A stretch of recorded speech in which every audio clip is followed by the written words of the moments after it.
ಎಲ್ರಿಗೂ ನಮಸ್ಕಾರ. ಅನುರಾಗದಲ್ಲಿ ಬೆಂಬರುವ ಗಾನ, ಒಲವಿಲ್ಲಿ ಆಲಾಪನೆ, ನಿಜಕ್ಕಿಲ್ಲಿ ಆರಾಧನೆ. ಎಂಥ ತಾಲಲ್ವಾ? ಯೇಸುದಾಸ್ ಧ್ವನಿಯಲ್ಲಿ ಯಾರು ಕೇಳ್ತಿದ್ರೆ ರೋಮಾಂಚನ ಆಗುತ್ತೆ. ಇದು ಹಾಡಲ್ಲಿ ಬಳಸಿದಂಥ ಸ್ಯಾಕ್ಸೋಫೋನ್ ಟ್ಯೂನ್ ಸ್ಟಾರ್ಟಿಂಗು ಅದ್ಭುತ. ಹೇಳಿದ್ನಲ್ಲ, ಈ ಹಿಂದೆ ಹೇಳಿದ್ದೆ, ಹಂಸಲೇಖ ಅಂದರೆ ಸ್ಯಾಕ್ಸೋಫೋನ್ ಅಂದರೆ ಹಂಸಲೇಖ ಅವರು. ಸ್ಯಾಕ್ಸೋಫೋನಿಗೆ ತುಂಬ ಜೀವ ಕೊಟ್ಟಂಥ ಒಬ್ಬ ಮ್ಯೂಸಿಕ್ ಡೈರೆಕ್ಟರ್ ಅಂದರೆ ಹಂಸಲೇಖ ಅವರು. ಗಂಧರ್ವ ಒಳ್ಳೆ ಹಾಡುಗಳಿದ್ದ ಸಿನಿಮಾ ನೋಡಿ. ಈ ಸಿನಿಮಾ ಹಾಡು ಉಟ್ಕೊಳ್ಳೋಕೆ ಒಂದು ಸ್ವಾರಸ್ಯ ಅಂತೇನಿಲ್ಲ, ಯಾಕೆಂದರೆ ಕತೆ, ಚಿತ್ರಕಥೆ, ಸಂಭಾಷಣೆ, ಸಾಹಿತ್ಯ, ಸಂಗೀತ ಎಲ್ಲ ಹಂಸಲೇಖ ಅವರೇ. ಹಾಗಾಗಿ ನಿರ್ದೇಶಕರನ್ನ ಕೂರಿಸ್ಕೊಂಡು ಈ ಥರ ಬೇಕು ಆ ಥರ ಬೇಕು ಅಂತ ಇಲ್ಲಿ ಏನು ಚರ್ಚೆ ಮಾಡೋಂಗಿಲ್ಲ. ಒಂದು ಏನು ಹೇಳ್ತಾರೆ, ಒಂದು ರೂಬು ಮಾತಿಲ್ಲ. ಇವರೇ ಎಲ್ಲ ಮಾರ್ಕ್ ಮಾಡ್ಕೊಂಡು ಇವರೇ ಹಾಡು ಮಾಡ್ಕೋತಾರೆ. ಈ ಸಿನಿಮಾದ ಒಂದು ನಿರ್ದೇಶಕರು ರಾಮನಾಥ್ ಋಗ್ವೇದಿ ಅವರು ಹಾಗೂ ಹಸು ರಾಜಶೇಖರ್ ಅವರು ಕತ್ರಗುಪ್ಪೆಯಲ್ಲಿದ್ದರು. ಕೆಲವು ವರ್ಷಗಳಿಂದ ತೀರ್ಕೊಂಡ್ರು. ಅವರಿಬ್ಬರು ಹೋಗಿ ಹಂಸಲೇಖ ಅವ್ರ ಮನೆಗೆ ಬರೋದು ಮಾಡ್ತಿರ್ತಾರೆ, ಸಿನಿಮಾ ಮಾಡಿಕೊಡಿ ಅಂತ. ಆಗ ಹಂಸಲೇಖ ಅವರು ಇವರ ಉತ್ಸಾಹ ನೋಡಿಬಿಟ್ಟು ಒಂದು ಒಳ್ಳೆ ಕತೆ ಮಾಡಿ, ಅದಕ್ಕೆ ಚಿತ್ರಕಥೆ, ಸಂಭಾಷಣೆ ಎಲ್ಲ ಮಾಡಿ ರೆಡಿ ಮಾಡಿ ಕಳಿಸ್ತಾರೆ. ಸಂಭಾಷಣೆ ಕೂಡ ಹಂಸಲೇಖ ಅವರೇ ಬರೆಯೋದು. ಅಲ್ಲಿ ಮನೋಹರ್ ಸರ್ನ ಕರೀತಾರೆ ಹಂಸಲೇಖ ಅವರು, ವಿ ಮನೋಹರ್ ಸರ್ನ. ನೋಡಪ್ಪ, ಇವ್ರು ಈ ಥರ ಒಂದು ಸಿನಿಮಾ ಮಾಡೋಕ್ಕೆ ಉತ್ಸಾಹದಲ್ಲಿದ್ದಾರೆ, ಒಳ್ಳೆ ಕತೆ ಮಾಡಿಕೊಟ್ಟಿದ್ದೀನಿ, ಸ್ಕ್ರೀನ್ ಪ್ಲೇ ಕೂಡ ಮಾಡಿಕೊಟ್ಟಿದ್ದೀನಿ, ಸಂಭಾಷಣೆ ಕೂಡ ಬರ್ಕೊಟ್ಟಿದ್ದೀನಿ. ಎಲ್ಲೂ ನೀನು ಸ್ಕ್ರಿಪ್ಟು ಹಾಳಿ ತಪ್ಪದಾಗಿ ನೋಡ್ಕೋಬೇಕು, ಅಂದರೆ ಹಳಿ ತಪ್ಪಬಾರ್ದು, ಎಲ್ಲೂ ಚೆನ್ನಾಗಿ ಮೂಡು ಬರುತ್ತೆ. ಇವರು ಎಲ್ಲೆಲ್ಲಿ ಹೋಗ್ತಾರಲ್ಲ, ಹೋಗ್ಬಿಟ್ಟು ನೀನು ಸ್ವಲ್ಪ ನೋಡಿಕೊಂಡು ಮ್ಯಾನೇಜ್ಮೆಂಟ್ ಮಾಡ್ಕೋ. ಒಂಥರ ಮನೋಹರ್ ಸರಿಯೇ ಗೂಢಾಚಾರಿ ಇದ್ದರೆ ಕೆಲಸ ಇದೆ. ಹಿಂಗೆ ಹೇಳಿದ್ರು ಮನೋಹರ್ ಸರ್, ಹಿಂಗೆ ನನಗೆ ಹೇಳಿದ್ರು. ಯಾಕೆಂದರೆ ಹಂಸಲೇಖ ಅವ್ರ ಮಾತು ಮೀರಂಗಿಲ್ಲ, ಡೈರೆಕ್ಟ್ರುಗಳಿಗೆ ವಾರ್ನ್ ಮಾಡೋಂಗಿಲ್ಲ, ಧರ್ಮ ಸಂಕಟ. ಆದರೂ ಹೋಗ್ತಾರೆ. ಮೇಕೆದಾಟಲ್ಲಿ ಇದು ಶೂಟಿಂಗ್ ಆಗುತ್ತೆ. ಅಲ್ಲಿ ಕೆಲವು ಲೆಂತಿ ಡೈಲಾಗ್ ಬರೆದಿರ್ತಾರೆ ಹಂಸಲೇಖ ಅವರು. ಆದರೆ ಡೈರೆಕ್ಟರ್ಗಳನ್ನ ಶಾರ್ಟ್ ಮಾಡಿರ್ತಾರೆ.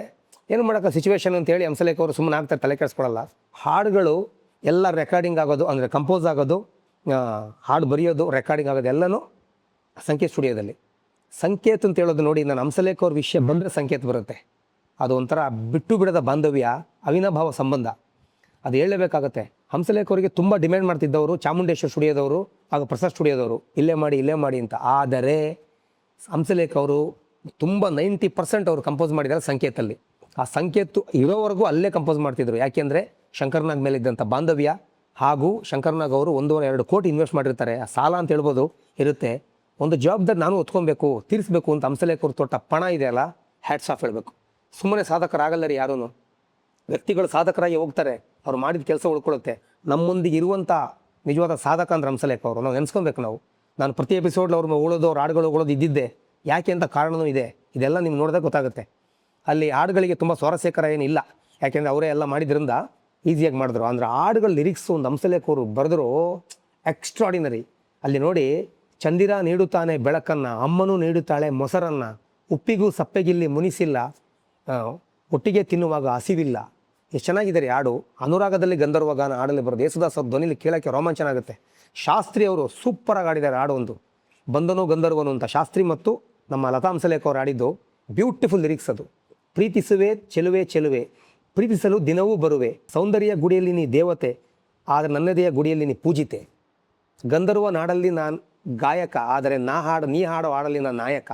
ಹೆಂಗೆ ಬರೆದಿದ್ದಾರೆ ನೋಡಿ, ಎಂಥ ಲಿರಿಕ್ಸ್, ಅಪ್ಡೇಟ್ ಲಿರಿಕ್ಸ್ ಇವೆಲ್ಲ. ಒಂಥರ ಸಾಹಿತ್ಯದ ಹೈ ಲೆವೆಲ್, ಪೀಕ್ ಲೆವೆಲ್ ಅಂತ ಇವೆಲ್ಲ ಹೇಳಬೇಕು. ಅಷ್ಟು ಚೆನ್ನಾಗಿ ಬರೀತಾರೆ. ಫ್ರೀಡಮ್ ಅಂದರೆ ಇಲ್ಲಿ ಏನು ಇನ್ನೊಬ್ರು ಏನು ಹೇಳಂಗಿಲ್ವಲ್ಲ, ಸ್ವಂತ ಅಲ್ವಾ ಅದು, ಅವ್ರದ್ದೇ ಕತೆ, ಚಿತ್ರಕಥೆ, ಒಂಥರ ಫುಲ್ ಫ್ರೆಶ್ ಫ್ರೀಡಮ್ ಅದು. ನೀಟಾಗಿ ಬರೆದ್ಬಿಟ್ರು. ಎಲ್ಲ ರೆಕಾರ್ಡಿಂಗ್ ಆಗೋದಲ್ಲ ಸಂಕೇತಲ್ಲೇ. ಸಂಕೇತ್ ಸ್ಟುಡಿಯೋದಲ್ಲಿ ರೆಕಾರ್ಡಿಂಗ್ ಚೆನ್ನಾಗಿ ಆಗಲ್ಲ, ಕ್ವಾಲಿಟಿ ಇರಲ್ಲ ಅಂತ ಹೇಳಿದವ್ರಿಗೆಲ್ಲ ಇದೆಲ್ಲ ಉದಾಹರಣೆ. ಸಾಂಗ್ಲಿಯಾನ ನಾನು ಮಾತಾಡಿದ್ದೆ, ಸಾಂಗ್ಲಿಯಾನ ಫಿಲಮ್ ಬಗ್ಗೆ, ಅದು ರೆಕಾರ್ಡಿಂಗ್ ಆಗ ಸಂಕೇತಲ್ಲೇ. ಗಂಧರ್ವ ಅದ್ಭುತ ಹಾಡುಗಳು ಕೇಳಿ, ಇವತ್ತಿಗೂ ಕೇಳಿದ್ರೆ ಕ್ವಾಲಿಟಿ ಹೆಂಗಿದೆ ನೋಡಿ. ಯಾವ ಮೆಡ್ರಾಸ್ಗೂ ಕಡಿಮೆ ಇಲ್ಲ, ಯಾವ ಹೈದರಾಬಾದ್ಗೂ ಬಾಂಬೆಗೆ ಎಲ್ಲೂ ಕಡಿಮೆ ಇಲ್ಲ. ಎಲ್ಲ ಸಂಕೇತಲ್ಲೇ ಆಗೋದು. ಆ ಶಂಕರ್ನಾಗ್ ಅವರ ಕನಸು ಸಂಕೇತಲ್ಲೇ ಹಂಸಲೇಖ ಅವರು ಅದನ್ನ ರೆಕಾರ್ಡ್ ಮಾಡೋದು ನೋಡಿ. ಅಲ್ಲಿ SPB ಅವರು, ಯೇಸುದಾಸ್ ಅವರು, ಲತಾ ಹಂಸಲೇಖ ಅವರು, ಶಾಸ್ತ್ರಿ ಅವರು ಎಲ್ಲರೂ ಆ ಸಿನಿಮಾದಲ್ಲಿ ಆಡಿದ್ದಾರೆ, ಅದ್ಭುತವಾಗಿ ಆಡಿದ್ದಾರೆ.